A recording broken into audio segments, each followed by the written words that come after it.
Bismillahirrahmanirrahim. Elhamdülillahi Rabbil alemin. Vessalatu vesselamu ala khayri halqihi Muhammedin ve ala alihi ve sahbihi ecma'in. Kıymetli dostlar, bugünkü sahabe köşemizde Peygamber Efendimizin ashabından olan Selman-ı Farisi'nin hayatını sizlerle paylaşmak istiyorum. Selman-ı Farisi İran asıllı bir sahabidir. İran'ın Asbahan kentinin Ceyyan diye isimlenen bir köyündendir. Hz. Selman radıyallahu anh Müslüman olma serüvenini bizlere şöyle aktarır. Der ki, babam köyün ileri gelenlerindendi. Çok zengin bir insandı. Ben doğduğum andan itibaren hep üzerime titremiştir. Beni aşırı sevdiğinden dolayı evden çıkarmazdı. O günlerde kızlar nasıl hep evde kalıyorsa, babam da beni hep evde tutuyordu. Dinimiz de mecusilikti. Diyor ki, babam da dindar bir insan olduğundan dolayı beni mecusilikte ilim almam için teşvik etti ve ben mecusilikte belirli bir seviyeye kadar geldim. Mecusilikte sönmeyen ateşe beni hizmetkar kıldılar. Ondan sonra bir gün diyor babam, büyük bir tarlamız vardı. Babam bana dedi ki, oğlum bugün ben tarlayla ilgilenemeyeceğim. Bugün işçilerin başında sen dur dedi. Ben de tarlaya doğru gitmeye başladım. Yolda bir kilise gördüm. Kiliseden sesler geliyordu. Oraya doğru gittim. Baktım ki insanlar orada namaz kılıyor. Allah diyorlar. Onların o namazı, onların o zikirleri beni etkiledi. Ve onların yanında oturdum. Akşama kadar onların ibadetlerini izledim. Onlarla dini konularda konuştum. Ve onlara dedim ki, bu dinin temeli nerede? Yani bu dinin kökü nereden çıktı? Sorunca bana dediler ki, bu dinin kökü Şam'dadır. Ben akşam olunca eve döndüm. Tabi tarlaya gitmedim. Akşam eve dönünce babam tarla ile ilgili sorular sormaya başladı. Ben de dedim ki, baba tarlaya giderken bir kilise gördüm.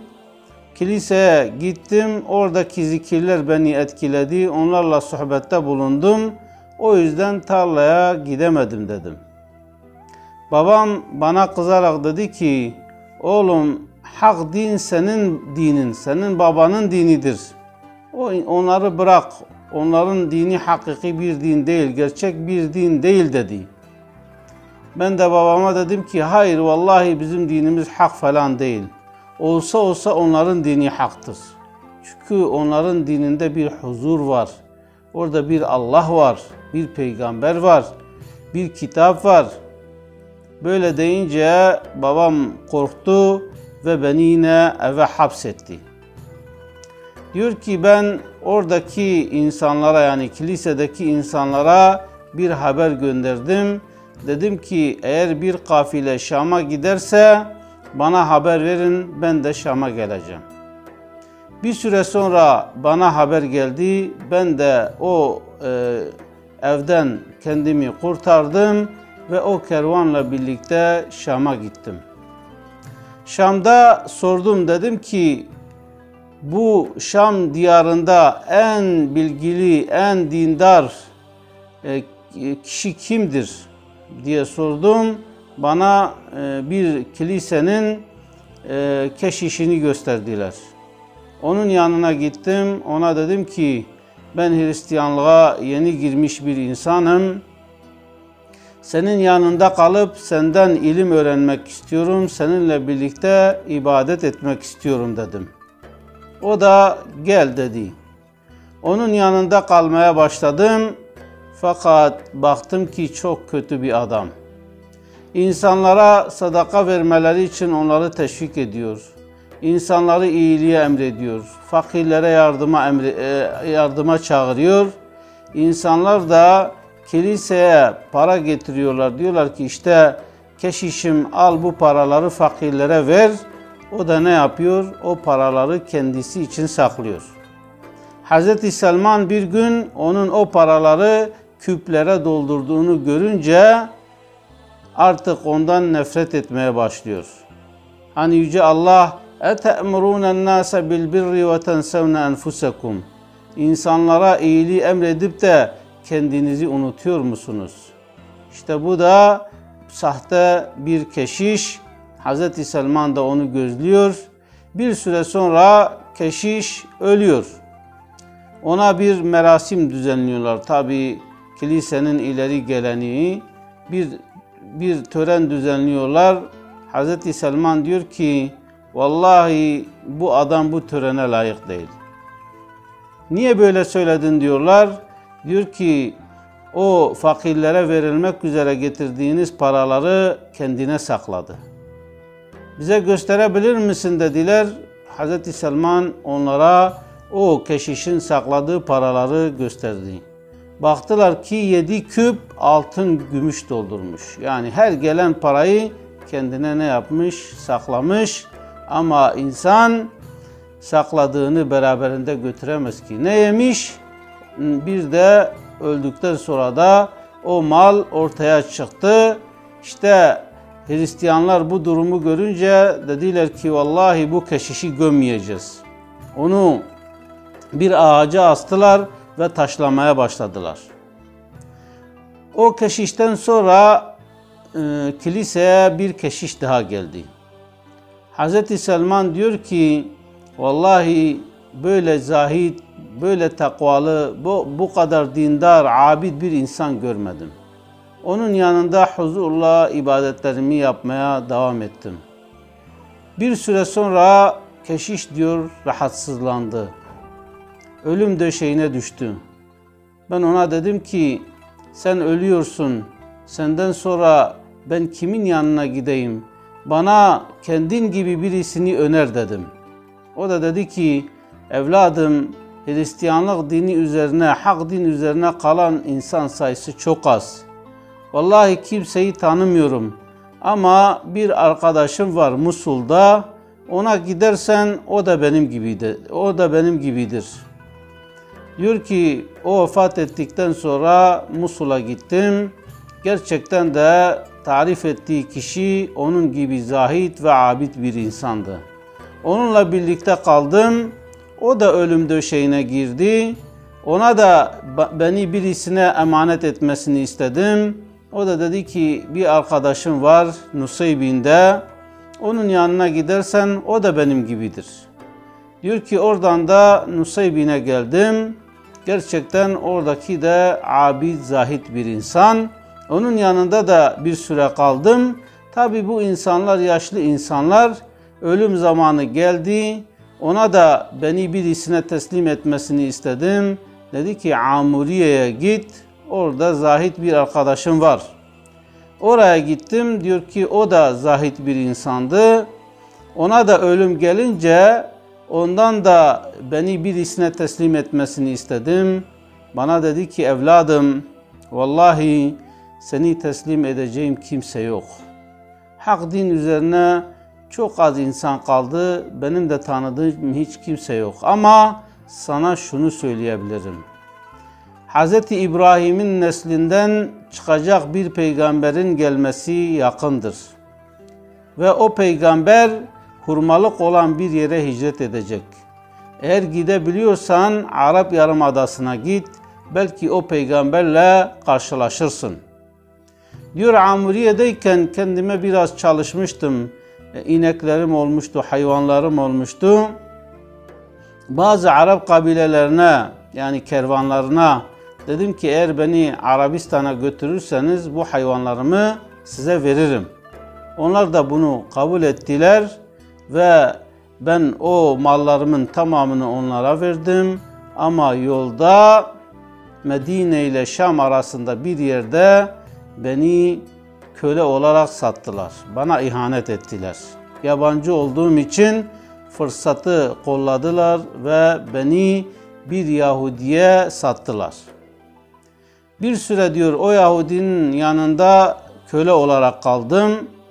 Medine'de Beni Kureyza Yahudilerden bir tanesi diyor işte akrabasını, o yanında kaldığım kişinin akrabasıydı. Oraya geldi, bir köleye ihtiyacı vardı. Beni ondan satın aldı ve Medine'ye getirdi. Diyor ki Medine'ye geldiğimde hurmalık bir yer olduğunu görünce, siyah taşların olduğunu gördüğümde buranın işte o keşişin tarif ettiği bir şekilde olduğunu gördüm. Çok mutlu oldum. Tabi diyor o zaman peygamber de gelmişti. Mekke'de peygamberliğini ilan etmişti. Ama ben köle olduğum için, sürekli tarlalarda, bahçelerde çalıştığım için peygamberin gelişinden haberim olmadı. Diyor bir gün hurma ağacının yukarısındaydım, üstündeydim. Diyor benim sahibim ile bir amcaoğlu yan yana oturup konuşuyorlardı. Ve Medineli Ensar'a hakaret ediyorlardı. Çünkü diyorlardı ki ya bu Evs ve Hazreç işte bir peygamberi Kuba'da şu anda karşılıyorlar. Kendini peygamber zanneden birisini karşılıyorlar ve onu bize bela edecekler. Diyor ben bu sözü işitince diyor kan beynime sıçradı. Hemen diyor ağaçtan indim. Köle olduğumu unuttum. Hemen o adamın yanına gittim. Dedim ki Allah rızası için bir daha bana bu meseleyi anlatır mısın? Kim gelmiş? Dediğimde sahibim kalktı ve bana sertçe bir tokat vurdu. Dedi ki senin bu işlerle ne şeyin var? Sen git işini yap. Ve diyor işte orada peygamberin geldiğini öğrendim. Tabi o keşiş Hz. Selman'a Peygamber Efendimizin alametlerini söylemişti. Birincisi demişti ki o peygamber zekat malı yemez, hediyeyi kabul eder, bir de sırtında nübüvvet mührü vardır. Hz. Selman bu üç şeyi görmek ister. Kuba'da Peygamber Efendimizin yanına gelir, biraz biriktirmiş olduğu malı vardır, onunla hurma alır, hurmaları Peygamber Efendimiz'e getirir, der ki siz mübarek bir zata benziyorsunuz, arkadaşlarınız da fakir, muhtaç, hicret etmişsiniz, benim elimde de biraz sadaka malı var, zekat malı var, bunu size vermek istiyorum der. Peygamberimiz Aleyhisselam onu arkadaşlarına dağıtır ama kendisi yemez. Hz. Selman bu bir der. Ondan sonra Peygamber Efendimiz Kuba'dan Medine'ye gelir. Hz. Selman bu sefer de biraz hurma daha getirir. Peygamber Efendimiz'e der ki geçen sefer size sadaka malı getirmiştim ama yememiştiniz. Bunlar da benim hediyemdir. Size ikram etmek istiyorum der. Peygamberimiz Aleyhisselam o hurmalardan yer ve arkadaşlarına dağıtır. Selman der ki bu iki. Ondan sonra Peygamber Efendimiz bir cenaze işlemi olur.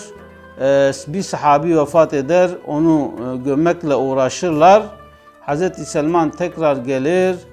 Bu sefer Peygamber Efendimizin etrafından dolanmaya başlar. Peygamberimiz Aleyhisselam onun muradını anlar ve üstündeki elbiseyi havaya kaldırır. Hz. Selman nübüvvet mührünü görür ve bu da üçüncüsüdür. Hemen ağzını o mühre koyar ve öpmeye başlar. Gözlerinden yaşlar akar. Peygamberimiz Aleyhisselam ona der ki hayırdır, ne oldu, neden ağlıyorsun, bize durumunu anlatabilir misin der. Hz. Selman İran'dan işte Medine'ye geliş serüvenini Peygamber Efendimiz'e anlatır. Peygamber Efendimiz onun bu olayına çok sevinir ve der ki bu olayını sahabilerime de anlat. Onlar da senin din adına ne kadar çile çektiğini görsünler. Hz. Selman onlara da kıssasını anlatmaya başlar. İşte Hz. Selman bu şekilde Müslüman olur. Hz. Selman köle olduğundan dolayı Bedir ve Uhud savaşlarına katılamaz. Peygamberimiz Aleyhisselam ona der ki ya Selman git sahibinle anlaş. Yani köleliğine karşı mukatebe diyorlar Arapçada. Yani onunla bir pazarlığa giriş, ne kadar verilirse seni azat eder bu adam. O da gidiyor sahibine söylüyor. Sahibi diyor ki 300 fidan dikeceksin. Hepsi yeşerecek. Ondan sonra da 40 ukiye altın getireceksin. O şekilde ben seni azat ederim. Peygamber Efendimiz'e gelip anlatıyor. Peygamberimiz Aleyhisselam diyor ki fidanların yerini kazın. Sahabilere de diyor ki kardeşinize yardım edin. Fidan konusunda kardeşinize yardım edin. 300 fidan topluyorlar. Peygamberimiz Aleyhisselam diyor ki fidanların yeri kazıldığında gel bana haber ver diyor. Onlar da gidip kazıyorlar. Sahabiler de ona yardım ediyor. 300 yeri kazıyorlar. Peygamberimiz Aleyhisselam o hurmaları eliyle dikiyor ve her 300 hurma da yeşeriyor. Bu birinci şart tamamlanınca bir süre sonra Peygamberimiz Aleyhisselam Hz. Selman'ı çağırıyor. Bir yumurta büyüklüğünde bir altın ganimetlerden ele geçiyor. Peygamberimiz Aleyhisselam onu Selman'a veriyor. Diyor ki git bununla da borcunu öde. Diyor ki ya Resulallah bu 40 ukiye çekmez ki sen git öde der. Hz. Selman diyor ki vallahi onu teraziye koyduğumuzda, tartıya koyduğumuzda o yumurta tam 40 ukiye geldi. Ve o şekilde Hz. Selman özgürlüğüne kavuşur. Hz. Selman hepimizin tanıdığı Hz. Selman kendini Handek Savaşı'nda gösterir. Müşrikler 10.000 kişilik bir orduyla Medine'nin üzerine yürür. Sahabiler istişare eder, Peygamber Efendimiz de istişare eder. Ne yapacağız diye Hz. Selman orada fikrini söyler. Der ki ya Resulallah biz İran'dayken eğer üzerimize büyük bir ordu gelirse şehrimizin veya işte köyümüzün etrafını hendeklerle donatırdık. Hendekler kazardık. O hendeklerden atlar geçemez. Piyadeler de içine girdiğinde çıkamaz.